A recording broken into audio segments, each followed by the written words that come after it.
मुंबई के सांताक्रूज वेस्ट में एक और प्रॉपर्टी का मामला सामने आया है। यह मामला Damodar villa north avenue road Santacruz का है। यह मामला पति के गुजरने के बाद उसकी प्रॉपर्टी को लेकर है। जसलीन कौर, जो कि पवनदीप सिंह चड्ढा की वाइफ है, उनका कहना है कि शादी से पहले उनको बताया नहीं गया था कि उनके पति पहले से ही बीमार है। तब से जसलीन कौर प्रॉपर्टी के लिए अपना हक मांग रही है, लेकिन पवनदीप के पिता सतबीर सिंह चड्ढा का कहना है कि वह झूठ कह रही है। मामला पहले भी कोर्ट में जा चुका है, लेकिन सतबीर सिंह चड्ढा को अब तक राहत नहीं मिली है। कुछ दिन पहले जसलीन कौर के पिता दलजीत सिंह लुथरा ने घर में आकर सतबीर सिंह चड्ढा को धमकी भी दी और कुछ गुंडे बुलाकर घर का दरवाजा भी तोड़ना चाहा। अब यह मामला सांताक्रूज वेस्ट के पुलिस स्टेशन में दर्ज है।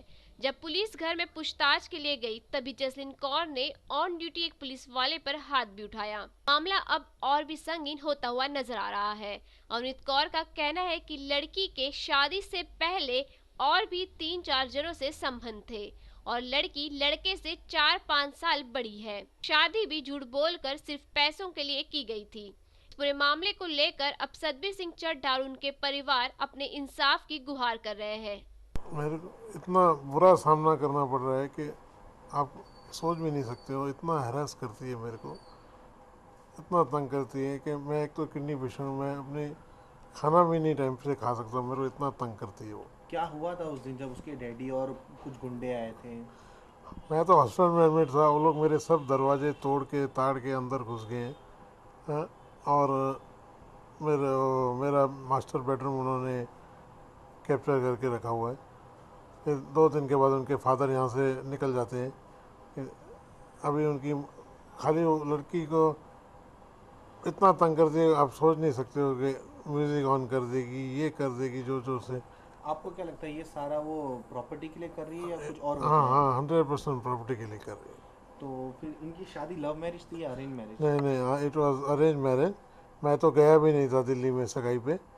मेरी ये मिस्टर हरमनजीत सिंह करके आदमी है, गलत आदमी है, उसने ये सब किया है।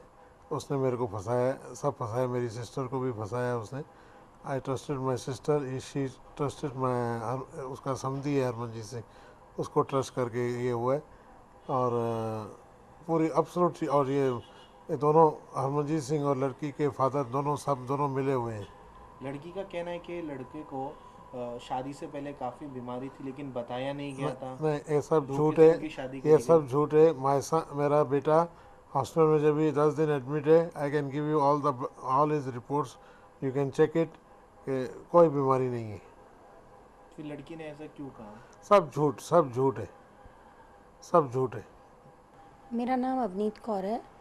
मेरे brother in law bed ridden हैं और उनको क्रॉनिक प्रॉब्लम्स हैं, एलिमेंट्स हैं। जो सतबीर सिंह चड्ढा मेरे ब्रदर इन लॉ हैं, जिन्होंने मुझे बचपन से फादर के जैसे ही पाला है। उनका बेटे का डेथ हो गया है फरवरी में, और उनकी जो बहू थी उसने डेथ के बाद उनके ऊपर सब फॉल्स केसेस एंड 4-5 केसेस वगैरह करे हुए हैं। और shadow of the court order, she trespassed, broke the house at 4:30 in the morning along with 6 gundas, mother, father, and जब जीआईजी हॉस्पिटल में एडमिटेड थे, knowing that he is admitted, she broke the door। तो इसलिए मैं उस दिन police station खड़ी हुई थी कि भाई जो ट्रेसपास हुआ है, जो गुंडे लोग अंदर आए हैं उनके लिए। और बार बार उसका फादर हर दूसरे दिन रात के 11 बजे के बाद ही every second day will bring goondas, will try and break the shutter and harass करते हैं। क्योंकि मैं और मेरे ब्रदर इन लॉ घर में अकेले हैं, I being a lady, he being a bed ridden person. और लड़की और उसकी मदर ने अटैक करके उनका मास्टर बेडरूम को इनक्रोच कर लिया। एंड हम अब कोर्ट में भी हमने अपील लगाया हुआ है, पुलिस में भी हम रोज़ बस यही रिक्वेस्ट करने जाते हैं, क्योंकि in the shadow of the order she has done such a big offence. And इसका अब हमारे को कुछ समझ ही नहीं आ रहा है, बस हम लड़ाई अपनी देख रहे हैं बस, और कुछ नहीं। पहले आए थे मारामारी आज करने के लिए गुंडे? महीना भर हो गया है, 26 नवंबर को।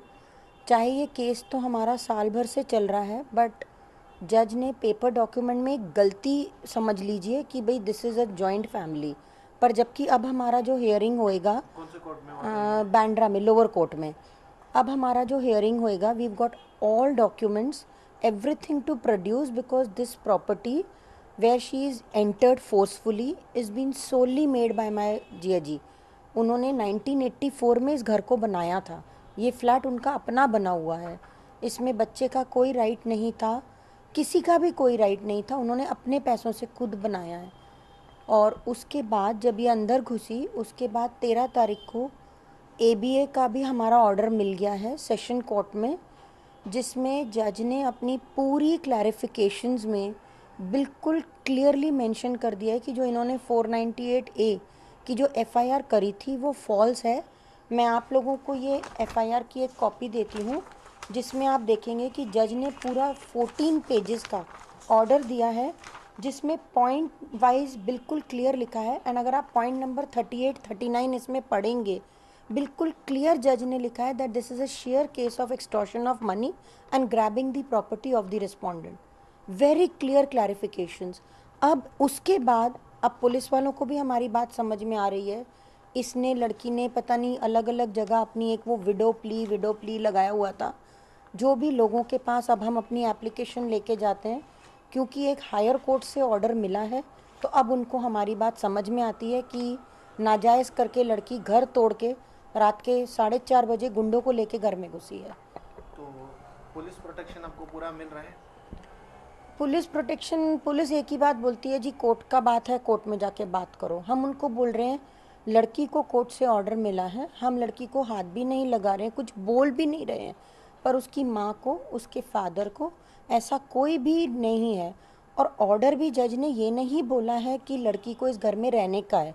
उन्होंने ये बोला है कि Satbir Singh Chadha has to provide shelter to the petitioner. Shelter can be any place, like anywhere which Satbir Singh Chadda wants her to live, but she has encroached Satbir Singh Chadda's own bedroom और उनको बाहर निकाल के उनको hall में सोना पड़ रहा है। एंड घर में हमने उनको, पुलिस वालों को पूरा बताया है, उन्होंने अंदर घुस के पूरे ताले तोड़ के पूरा रॉबरी करके, अब वो हमारी FIR भी लॉज हुई पड़ी है, पर पुलिस वाले कहते हैं हम करेंगे। मतलब सीनियर पीआई ने आपको क्या कहा ये बात? सीनियर PI ने बोला कि जैसे टाइम आएगा हम आपकी FIR देखेंगे। अब मैंने उनको भी परसों जाके ये पूरा कोर्ट का ऑर्डर पढ़ाया, बैठ के दिखाया कि जब इतने बड़े जज ने इनके बारे में आपको क्लैरिफिकेशन लिख के दिया है तो आपको करना चाहिए। तो वो लोग एक ही बात बोलते हैं जी, लॉ लेडीज़ के फेवर में होता है, हम भी क्या करें, देख रहे हैं, कर रहे हैं। मतलब कितने दिन पहले आपने FIR रजिस्टर कराया था? हमारा FIR 30 तारीख को ही उन्होंने रजिस्टर किया था, पर वो भी मैं सुबह 4:30 बजे से पुलिस स्टेशन में बैठी थी जब ये गुंडे लेके घर के अंदर घुसी थी। 4:30 बजे से कोई पुलिस वाला मेरे साथ नहीं आए। 10:30 बजे जाके मेरी FIR रजिस्टर हुई और 30 तारीख को मुझे जिया जी को हॉस्पिटल से घर लेके आना पड़ा। पर आज 30 दिन हो गए हैं। लड़की का फादर, वो गुंडे, CCTV की पूरी फुटेज मैंने सबमिट करी हुई है और 29 रात में 4:30 बजे लड़की घर में घुसी है, पूरी CCTV की फुटेज दी हुई है, पर अभी तक उन गुंडास को नहीं अरेस्ट किया। लड़की का फादर दूसरे दिन ही घर से चला गया, नीचे घूमता है, हमारे को हैरेस करता है, घर तोड़ने की कोशिश करता है। बट उसको तो करना चाहिए, पर ये सब हैरेसमेंट के अगेंस्ट अभी तक हमारे लिए कुछ नहीं हुआ है। FIR करने के बाद आपको किसी तरह की धमकी मिली? हाँ, लड़की के फादर ने मेरे पे बहुत धमकियाँ दी हैं। सीढ़ी में आके नीचे जब मैं उतरती हूँ, कोर्ट में जब 1-2 बारी डेट पे गई हूँ, उन्होंने मुझे ओपनली बोला है कि तेरे को तो हम देख लेंगे, तू कब तक इस बुड्ढे का साथ देगी अपनी जान की खैर मनाने के लिए। क्लियर उन्होंने मुझे धमकी दी हुई है, क्योंकि जिया जी बेड रिडन है, उनको पता है इनकी तबीयत बहुत ख़राब है, इसलिए वो मुझे धमकाते रहते हैं। तो फिर अभी आपका पुलिस को और मीडिया के थ्रू क्या कहना चाहते हैं आप? सर, मैं यही है कि मुझे इतना मालूम है कि लॉज ज़रूर लेडीज़ के सपोर्ट में है, पर आपको प्लीज़ ध्यान से देखना चाहिए कौन सही है कौन गलत है। हमने एक पूरी फाइल बना के हर जगह आप सबमिट करी है, जिसमें मैंने सारे डॉक्यूमेंट्स लगाए हैं, किस तरीके से इस लड़की ने एक्सटॉर्शन के केसेस करे हैं। लड़की के फादर के अगेंस्ट पिछले 12 साल से दिल्ली में कम से कम नहीं तो 7 केसेस हैं।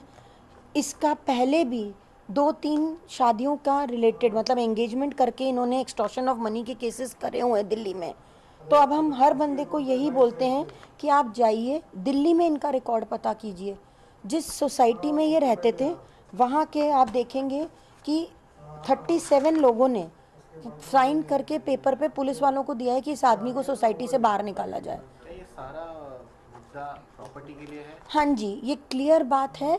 ये पूरा आप देखेंगे, जब बच्चे का डेथ हुआ तो लड़की आई नहीं, ना डेथ पे आई, ना किसी क्रिमेशन पे आई, ना बच्चा हॉस्पिटल में था, कहीं नहीं आई। पर जब भी डेथ के 1.5 महीने बाद पूरा प्लानिंग करके उन्होंने ये केस डाला, क्योंकि ये सोचकर कि जी बिल्कुल अकेले हैं, तो उन्होंने ये सब कुछ करा only for the reason of grabbing all this. And she was in the town from 18th of February। बच्चे का डेथ हुआ है 2nd February, but she didn't file any FIR, any complaint, nothing at all. मार्च 21 को जाके उन्होंने FIR करी। तो सारा कुछ एक बहुत ज़बरदस्त इनका, क्योंकि पिछले 12 साल से इनका यही काम है।